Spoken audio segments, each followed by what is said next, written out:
여러분 안녕하십니까? 네팔의 최근 사태는 한국 사회가 반드시 명심해야 할 철학적 교훈을 던져줍니다. 부패한 권력기관이 사회를 무너뜨릴 때 시민을 지켜야 할 군대마저 어느 순간 정치적 이해관계의 도구로 전락할 수 있습니다. 한국 또한 정치사법경찰의 부패를 방치한다면 신뢰의 마지막 보루마저 무너질 수 있다는 점을 깊이 경계해야 합니다. 오늘 영상을 통해 네팔의 사례 속에서 한국은 어떤 교훈을 받아야 할지 함께 살펴보겠습니다. 영상이 끝나면 구독과 좋아요로 여정을 함께 해주세요. 오늘은 네팔의 시위 현장에서 드러난 흥미로운 장면 하나를 살펴보겠습니다. 경찰은 시위대를 향해 실탄까지 발포하며 강경 대응을 했습니다. 그런데 놀랍게도 군인들은 중립을 지키며 오히려 시민을 경찰로부터 보호하는 모습을 보였다고 합니다. 우선 순위를 알아보기 전에 네팔의 뇌물사슬 구조를 보면 이해를 빨리 할 수 있습니다. 네팔에서의 권력기관을 군부, 사법기관 검사, 판사, 경찰, 정치인 네 집단 중에서 뇌물로 가장 부패한 집단의 순위는 어떻게 될까요? 네팔의 정치, 사회 구조와 국제 보고서 예를 들면 Transparency International 부패인식 지수, 현지 언론 보도, 연구 자료를 바탕으로 견해를 말씀드리겠습니다. 뇌물로 가장 부패한 집단의 순위 1위는 정치인 가장 부패 가능성이 높은 집단입니다. 네팔은 2008년 군주제 붕괴 후 공화제로 전환되었지만 정치적 불안정과 잦은 정권 교체로 인해 권력 거래, 정실 인사, 금권 선거가 빈번합니다. 개발 원조나 인프라 예산이 정치인 개인 네트워크로 흘러들어가는 구조가 고착화되어 있어 정치인 부패가 가장 심각하다고 보는 것이 일반적입니다. 이 점도 한국과 매우 유사합니다. 뇌물로 가장 부패한 집단의 순위 2위는 사법기관 판사검사 집단입니다. 법관 및 검사의 임명 과정에서 정치적 후견인 영향이 크고 고위층 사건 처리 신뢰물이나 정치적 압력이 작동한다는 비판이 있습니다. 특히 고위 인사 면죄부 문제가 반복적으로 제기되어 국민 신뢰도가 낮습니다. 뇌물로 가장 부패한 집단의 순위 3위는 경찰입니다. 일상적으로 시민이 가장 자주 접촉하는 권력기관이기에 소액 뇌물이 광범위하게 퍼져 있다는 평가가 많습니다. 교통 단속, 영업 허가, 일상 범죄 처리 과정에서 돈이 오가는 경우가 흔하다고 합니다. 뇌물로 가장 부패한 집단의 순위 4위는 군부 상대적으로 덜 부패한 집단입니다. 네팔 군대는 과거 내전과 정치 갈등 속에서도 정치 중립성을 일정 부분 유지하려 했다는 평가가 있습니다. 또한 군 조직은 국제평화유지군 파병 UN, PKO에 적극 참여하면서 국제 감시를 받기 때문에 다른 집단에 비해 비교적 청렴하다는 이미지가 있습니다. 다만 군 보급 조달 과정에서 일부 비리가 지적되기도 하지만 정치인사법경찰에 비하면 부패 인식이 낮은 편입니다. 한국과 비교했을 때 한국 역시 정치인, 사법기관, 경찰, 군 순으로 뇌물로 부패가 높다는 점에서 네팔의 상황과 크게 다르지 않습니다. 4개 기관별로 뇌물 부패 비율은 어느 정도일까요? 정치인, 대사법기관, 대경찰대, 군인 각각에 대해 뇌물 부패 비율 퍼센트 신뢰성 있게 구분된 최신 통계는 찾지 못했습니다. 다만 몇 가지 관련 자료가 있어서 그것들을 바탕으로 한 추정, 방향성 및 한계점을 기반으로 굳이 설명을 하자면 다음과 같습니다. 국제투명성 보고서에 따르면 네팔에서는 경찰과 사법기관, 서비스 이용자 중 상당 비율이 뇌물을 지불한 경험이 있다고 응답한 비율이 있습니다. 경찰은 네팔에서 경찰을 접촉한 이용자의 약 18%가 뇌물을 경험했다고 보고되고 있습니다. 사법기관 법원 판사 검사는 약 42%가 사법 절차 이용 시 뇌물을 경험했다고 응답하고 있습니다. 직업의 특성상 정치인, 군인 관련 뇌물, 경험 비율을 직접적으로 비교한 통계는 신뢰성 있는 공개 출처에서 찾아지지 않았습니다. 경찰, 사법기관 경험 비율을 참고하면 만약 동일한 방식 공공 서비스, 이용자 설문 등으로 다른 집단도 측정된다면 다음과 같은 추정이 가능할 수 있습니다. 이제 본론으로 들어가서 네팔 군부가 중립을 지킨 이유를 살펴보겠습니다. 첫째, 사회심리학의 상대적 박탈 이론을 떠올릴 수 있습니다. 군부는 늘 국방과 희생을 담당했지만 정치인과 경찰, 법조계가 누리는 부패 이권에는 상대적으로 소외되어 왔습니다. 이 박탈감이 곧 도덕적 분노로 전환되어 우리는 그들과 다르다는 것을 행동으로 보여주려는 동기로 작용했을 수 있습니다. 둘째, 사회적 정체성 이론의 관점입니다. 군인들은 자신들을 국민의 수호자라고 동일시합니다. 따라서 시민은 군부의 내 집단으로 받아들여지고 경찰과 정치권은 타락한 외집단으로 인식됩니다.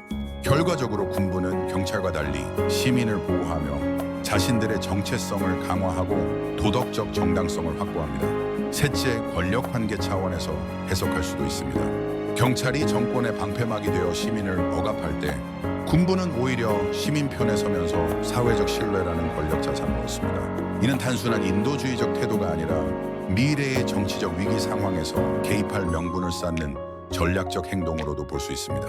즉 국민이 마지막으로 믿을 수 있는 힘은 군이다라는 이미지를 만들어가는 것이지요. 정리하자면 네팔 군부의 시민 보호 행동은 상대적 박탈감에서 비롯된 도덕적 반작용과 시민을 내 집단으로 보는 사회적 정체성, 그리고 권력 균형 속에서 신뢰를 자산화하려는 전략, 이 세 가지가 복합적으로 작용한 결과라 할 수 있습니다. 그러면 네팔 군부가 시위에서 시민들을 보호하고 중립적 태도를 취한 이유를 세 가지 학문적 틀을 통해 분석해 보겠습니다. 첫째, 상대적 박탈 이론, Relative Deprivation Theory입니다. 이 이론의 핵심 개념은 집단이 다른 집단과 비교했을 때 자신들이 정당한 몫을 받지 못했다고 느낄 때 불만과 행동이 발생한다는 이론입니다. 상대적 박탈 이론으로 네팔 군부의 맥락을 보면은 정치인, 경찰, 법조계는 부패 이권에 깊숙이 연루되며 금전적, 정치적 이득을 챙겼습니다. 반면 군부는 비교적 소외되어 우리는 희생만 하고 보상은 없다는 상대적 박탈감을 가질 수 있습니다. 경찰이 시민을 폭력적으로 진압하는 모습을 본 군부는 오히려 시민 편에 서면서 우리는 부패한 집단과 다르다는 차별성을 행동으로 드러냅니다. 이는 상대적 박탈감이 도덕적 우월성 과시 행동으로 전환된 사례라고 볼 수 있습니다. 둘째, 사회적 정체성 이론, Social Identity Theory입니다.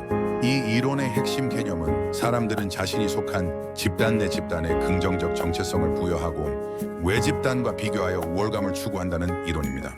사회적 정체성 이론으로 네팔 군부 맥락을 살펴보면은 군부는 스스로를 국민의 수호자, 국가의 기둥으로 동일시하였습니다. 시민들은 군부의 내 집단 함께 지켜야 할 존재로 받아들여짐. 반면 경찰과 정치권은 외부 집단, 즉 타락하고 국민을 억압하는 집단으로 인식이 되었습니다. 군부의 시위 상황에서의 행동을 보면 경찰과 달리 시민을 내 집단으로 보호함으로써 집단 정체성 강화했습니다.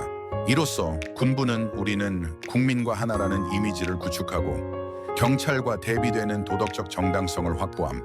셋째는 권력 균형론 Balance of Power Perspective입니다. 이 이론의 핵심 개념은 정치 사회 내에서 여러 권력 집단이 서로 견제하고 균형을 이루며 특정 집단은 사회적 신뢰를 권력 자원으로 활용한다는 이론입니다. 권력 균형 이론으로 네팔 군부 맥락을 살펴보면 경찰이 부패한 정권의 명령에 따라 시위대를 강경 진압함으로써 사회적 신뢰를 상실하였고, 반면에 군부가 시민 보호와 중립을 선택함으로써 군부는 국민적 신뢰라는 권력 자산을 확보한 셈입니다. 여기에는 네팔 군부의 전략적 의미가 있습니다. 이는 단순한 인도주의적 행동이 아니라 장기적으로 군부가 정치 위기 상황에서 개입할 정당성을 쌓는 전략적 행동, 즉 국민이 믿을 수 있는 유일한 힘은 군이라는 이미지를 만들어 향후 미래 권력 균형에서 주도권을 차지할 수도 있는 기회를 확보할 수도 있습니다. 정리하자면 네팔 군부의 시민보호 행동은 단순히 감정적 대응이 아니라 상대적 박탈감에서 비롯된 도덕적 반작용, 시민을 내 집단으로 보는 사회적 정체성, 그리고 국민 신뢰를 미래 권력 자산으로 전환하려는 전략적 계산이 복합적으로 작용한 결과였습니다. 이 사례는 한국에도 중요한 경고음을 울립니다. 권력기관이 부패할 때 시민의 신뢰는 급속히 붕괴되고 그 공백을 다른 세력이 채우게 됩니다. 만약 한국의 정치인과 사법기관, 경찰이 부패를 거듭한다면 네팔에서 본 것과 같은 권력 균형의 왜곡이 언제든 일어날 수 있습니다. 논어에 이르기를 군자지덕풍, 소인지덕초, 초상지풍, 피런준스지덕풍, 샤오렌지덕서, 사오상지풍, 비엔. 군자의 덕은 바람과 같고 소인의 덕은 풀과 같다. 바람이 불면 풀은 반드시 눕는다는 뜻으로 대통령의 덕이 바르지 못하면 아랫사람들은 그대로 따라 타락한다는 뜻입니다. 한비자에 이르기를 군불렴, 즉 백성이도 준불이엔 제 바이싱웨이다오. 임금이 청렴하지 않으면 백성도 도둑이 된다. 너는 뜻으로 지도자의 부패가 사회 전체의 부패로 번진다는 의미입니다. 논어에 이르기를 기신정 불령이 행기신부정 수령불종치 신성 불링얼싱 시신부정 쇠링부청. 자기 몸이 바르면 명령하지 않아도 행해지고 자기 몸이 바르지 않으면 명령해도 따르지 않는다는 뜻으로, 다시 말해서 정치인의 부패는 법령으로도 다스려지지 않는다 는 뜻입니다. 그래서 오늘날 네팔처럼 청년들이 혁명을 일으킨 것입니다. 오늘 강연이 의미 있었다면 구독과 좋아요로 함께 해주시기 바랍니다. 그래, 아마는 느낌을 한번 미야봐.